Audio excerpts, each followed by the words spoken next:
Okay, so I was just going to talk to you about, because we do BYOD on a very large scale in Canada, and just what we do and why we do it. So we started this in 2004, going to a BYOD environment. The first year that we did it, we actually said to the students, we have this software, you can bring your laptop in. It was a spreadsheet-like product. That was all they had. They were allowed to use it, and then they had to transpose what they did onto paper because we were still marking pen and paper. We had about 40 students take us up on this, and they wrote it was a case exam, and they wrote that year. So the next year we went, okay, that worked. Let's offer it up to everyone. It will be a Word-like document and a spreadsheet-like document on an optional basis if they want to use this. In Ontario, we had about 90% of our students take us up on this and use the software that way. So we went, okay, that's great. The next year we said, one more year of voluntary, next year it's going to be mandatory. So we went within 2.5 years basically to completely mandatory for our case-based questions. The thing I find funny is that we took 10 years after that before we put the multiple choice into the computer. So in our multiple choice exams, we were still using Scantron sheets up till 5 years ago. So we kind of moved right ahead being pioneers, and we stayed way far behind on the other hand. But the students really took to it quite well, but we had a lot of problems in the beginning. So I'm from CPA Ontario. These are our sizes of our writing centers. We organize them all ourselves. We go out and we rent the hall. So in Toronto, just in September, our biggest writing center is our CFE, which is a 3-day case exam. We had over 3,500 students writing in Toronto, 1,000 at one center, another 1,000 at another center, and 300 at the other one, just in the Toronto area. If you look up in the far left here, we also have a place called Fort Frances, which once every 3 years I have a writer. So we've got the complete extreme of people writing in our areas. So why did we go to bring your own device? Our final exam, which is our CFE now, it was a UFE, is disclosed. The students get the case in a booklet, and they walk out of the exam with that booklet. We needed everyone to write at the same time right across the country. There aren't test centers in Canada that can accommodate our numbers. I think we're up to 8,000 students writing now, and they just aren't big enough in the Toronto area in particular to handle that. We did actually think about buying laptops and shipping them out to the centers, and the cost of shipping in Canada was just far too expensive. That wasn't the way to go. And my guys kept saying to me, and where are you going to store those laptops when you're not having exams? I was like, yeah, a bit of a problem. So that's why we went to BYOD. Barry talked about this yesterday, but basically our exams now are multiple choice, short answer, and case. And going back to how we started this, when we started we had the Word-like and spreadsheet-like. We added things every year. So the first year we didn't have spell check. Big mistake. These students were so keen to start typing. It was new, it was innovative, and luckily we have 2 practice exams leading up to a final exam. So they come in and write like at a test center, but it doesn't count for anything. We had to pull all the students back in Ontario and say, hey guys, you know when you started typing, it doesn't change how you answer an exam. You still should have done an outline. You still should have thought about how you're going to answer it. They just went, and it was garbage. Some of them even had their fingers in the wrong spot, and the first whole page of it was gibberish because they hadn't realized that they were typing in the wrong place. They weren't even reading what they were typing. So it's like, go back, the case writing skills are still the same as you've always used, and let's make sure. But we added spell check so it would highlight where the mistakes are, so we could mark it. We also didn't go to electronic marking for a number of years, so we would get all their exams and we'd have to print them all out and assemble them and collate them and then get the markers to mark them. We thought when we first went to that we would have to say to the markers, 10 pages of typed response is equivalent to 30 pages of handwritten, but we found the students were so good at typing and so fast that they actually were typing 30 pages, so we got a lot more volume from the students with the electronic process. So after about 5 or 6 years, our students it was always open book, and they used to bring in these 3 handbooks and a tax act into the exam. After about 5 or 6 years, we were able to add the reference material electronically to them as well. Much improved when we went to Surpass last year. The reference material in the old program was a number of PDFs and was very hard to search. So moving to the HTML URL was beautiful, and the students really enjoyed that last year. But our challenges, our biggest one was power initially.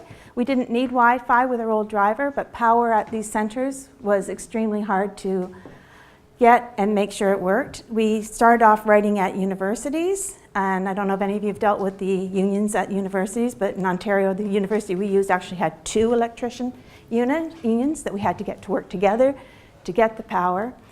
The second year we did it, we had a room of 300 people, and they were all raising their hands, like, I'm running on battery, I'm running on battery. Okay, hands up, who's got power? This half of the room, hands go up. Get the electricians in. Okay, who's got power? This half of the room goes up, that half is down. We went back and said, okay, fix it again.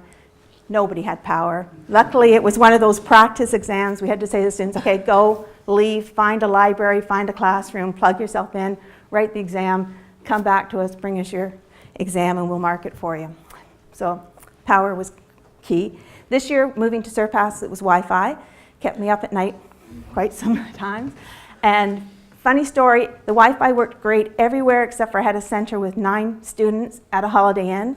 You'd think you'd be okay. They had a ice hockey tournament with over 100 teenage boys at that hotel. You know what happened, right?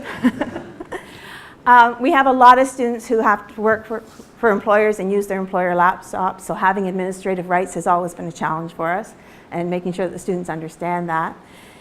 Student support, Barry talked to you a bit about that. Everything gets blamed on the software. Their computer dies, it crashes, it runs slow. It's all the software, and we get calls and it's like, well, you haven't done Windows updates since 2004. That might be the problem.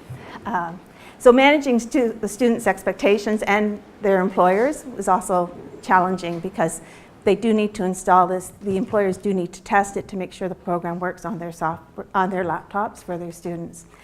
And our biggest one that's never gone away, we've never allowed the students to use Macs. And I don't know if you know, your university students are like our university students, but it's almost like a cult, right?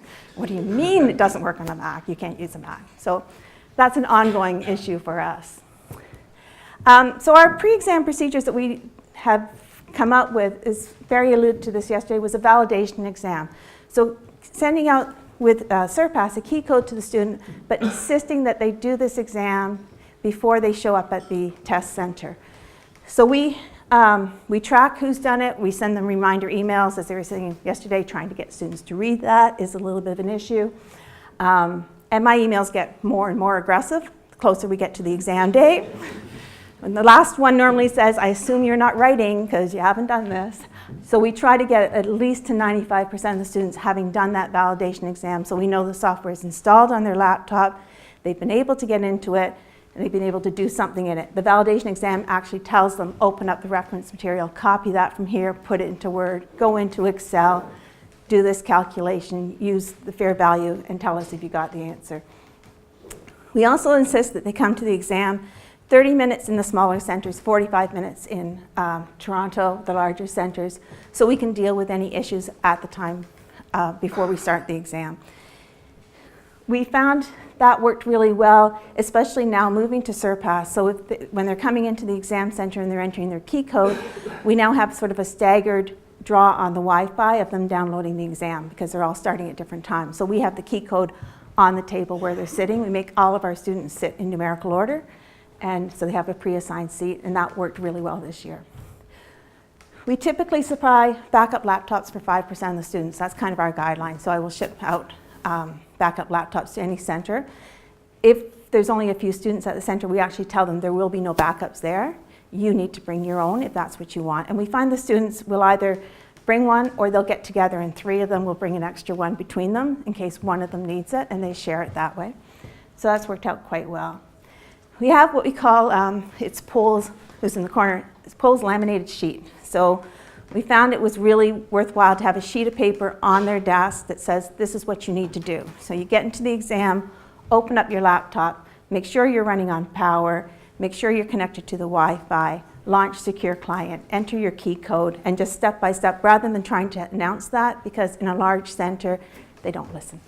So we did we provided a short webinar for the students and taped it both in English and in French so they understand what the experience is like and what to expect when they come into the center. And a big thing for us, so about 40% of our students work for the 4 largest accounting firms. So we give those accounting firms the software and ask them to test it on their builds beforehand so that we know that we aren't going to have a problem. Because if we have a problem with one Deloitte laptop, we're having a problem with 400 Deloitte laptops, and that could really cripple us going through. Our other thing that really comes out with BYOD is that the security around it. So you have to remember with a BYOD, they're walking out of that test center with that laptop.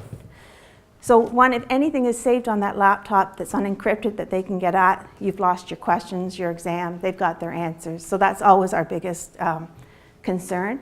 The other thing is they've got time ahead of time to plan how to use that laptop in the exam center.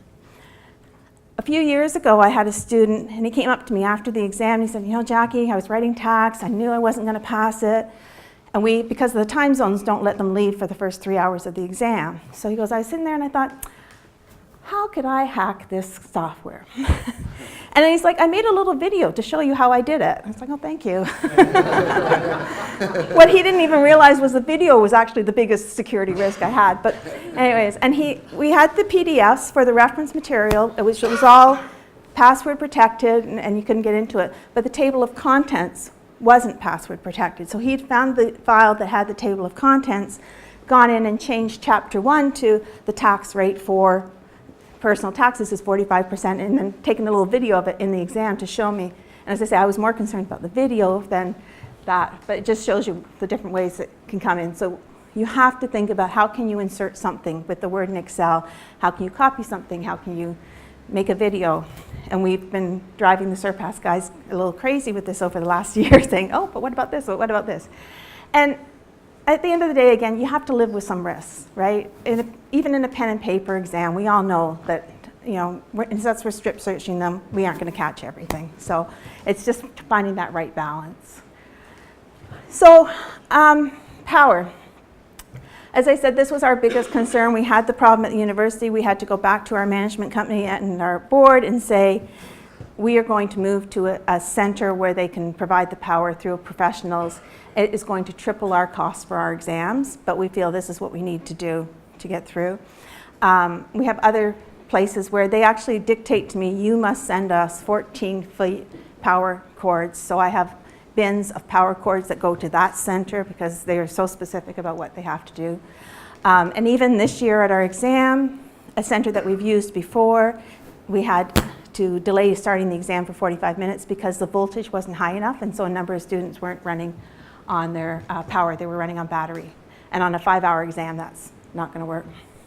The Wi-Fi is, I now know more about Wi-Fi than I ever wanted to know.